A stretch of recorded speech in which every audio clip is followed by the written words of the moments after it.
Senator Roberts. Thank you, Mr. President.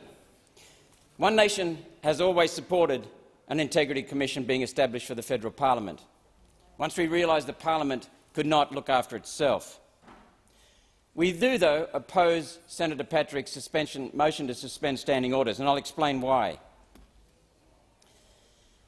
Corruption of federal taxpayer money to the tune of billions of dollars was a subject that we moved a motion to have an inquiry into, a Senate inquiry.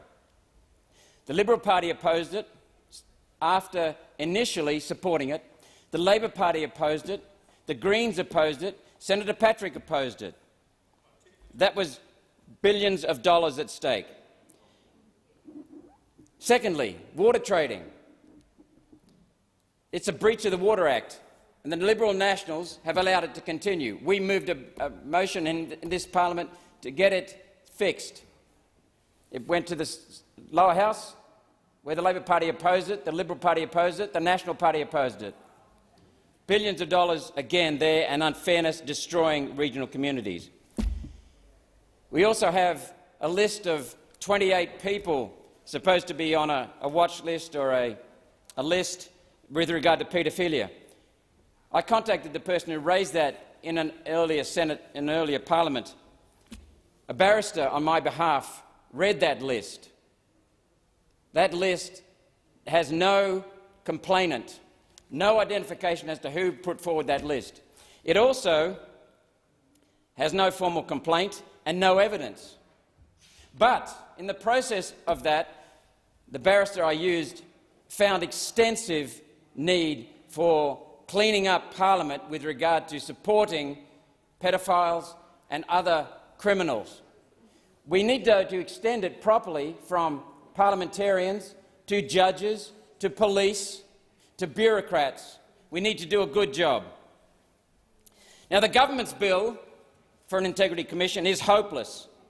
It is not sincere, in my view. Thirdly, Helen Haynes's bill has much to commend it. That's the Australian Federal Integrity Commission Bill 2021, which is what Senator Patrick is supporting. We support it in principle. However, it leaves a lot to be desired in terms of some details, because it leaves people vulnerable and open to being besmirched, as we've seen happen in New South Wales, without evidence, and that we cannot support. It must be done. Such a bill must be debated extensively and not rushed through Parliament. We cannot do that in a morning. Senator Patrick himself said that we are now at the end of the 46th Parliament. Exactly. Let the people judge in an election within the next 3 months. Let the people judge, because the Liberal National Party has not delivered on its promise. The Prime Minister has told furphies about vaccine mandates not existing in this country. Tell that to 25 million people in this country. That is a lie. And yet we now have the breaching of his promise. The people can judge him in just a few months, 3 months. Each party should have a policy on this, and let the people judge each party on that.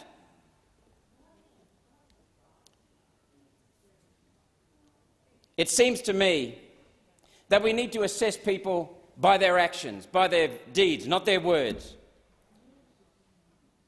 I think this is a stunt, trying to get media before a flagging election campaign. Regardless of my opinion, one thing is for sure, this Parliament serves the parties, the major parties, and their donors and vested interests, some of whom are outside this country. We need to end that. We need to regain the confidence of the people, their confidence in Parliament. We need to do that by making sure that the Parliament returns to serving the people. We need the Parliament to serve the people. That's its job. So we need to change the Parliament. We need to change the Parliament, and to do that, we need to change the way Australians vote. We, as voters, as Australians, need to change the way we vote. Put the majors last. Remember that in the coming election. Put the majors last.